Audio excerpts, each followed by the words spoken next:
Hello and warm welcome to today's event.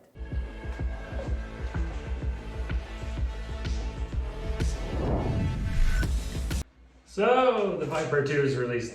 I'm sure I'd seen somewhere that it was going to be hosted in VR. Half an hour before the event, I started to get everything ready, and I just felt there was just some friction trying to figure out what I was supposed to do. Was this official? Had I missed it? Had I misread something?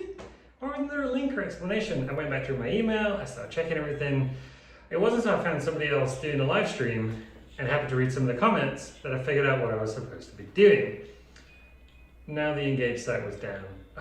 It was just, overall, I think the marketing and hype could have been a bit better. And yeah. Eventually we got in, only to be a bit confused about what we're supposed to be doing. Why were we in an airport? Well, were there no security staff? Luckily, somebody gave us a hand and we were on our way to the plane to find us. An aeroplane? Yes, plane. Oh, wow. Of all things.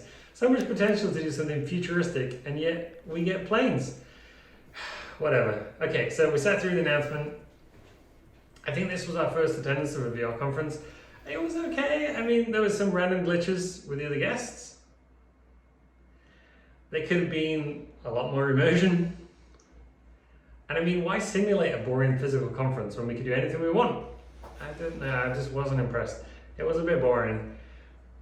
The quality could have been a bit better, and it was sort of hard trying to pay attention.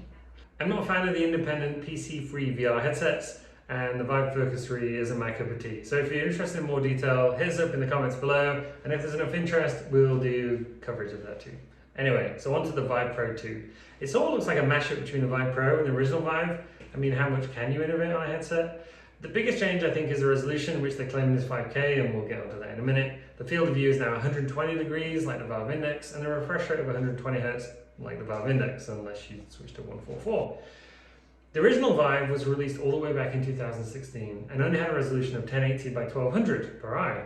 The Vive Pro, released back in 2018, bumped this slightly up to 1440 per eye, which ended up being 178% more pixels. The Valve Index stuck with the same resolution, but had a slightly higher refresh rate and a slightly wider field of view. So they're calling the display 5K since 2.5K plus 2.5K apparently equals 5K. You gotta love marketing. So the resolution per eye is actually 2448 pixels squared, giving a combined resolution of 4896 by 2448 pixels, which is a tad short of the 5120 by 2880, a whole 20% short actually, only 80% of actual 5K. To be fair, however, this is now 426% larger than the original Vive, and now 260% larger than the Pro and the Valve Index. So it's somewhat of a welcome jump, especially after 3 years. So we'll just have to see how well GPUs can deliver that much data and how the new display stream compression technology stacks up. So apparently the original wireless adapter will continue to work. It's obviously got a lot more compression to deal with, but with the reduced screen door effect, maybe it'll look okay.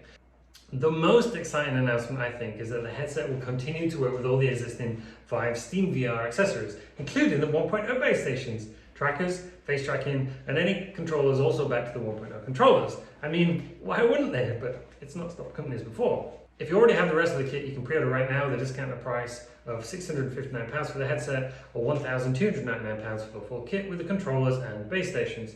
After the pre-order period and discount finishes, from 4th of June, this will rise slightly to £719 for the headset. Okay, so that's the end of the video. If you like this video, remember to hit the thumbs up and remember to subscribe if you want to see more videos like this. And we'll catch you in the next one.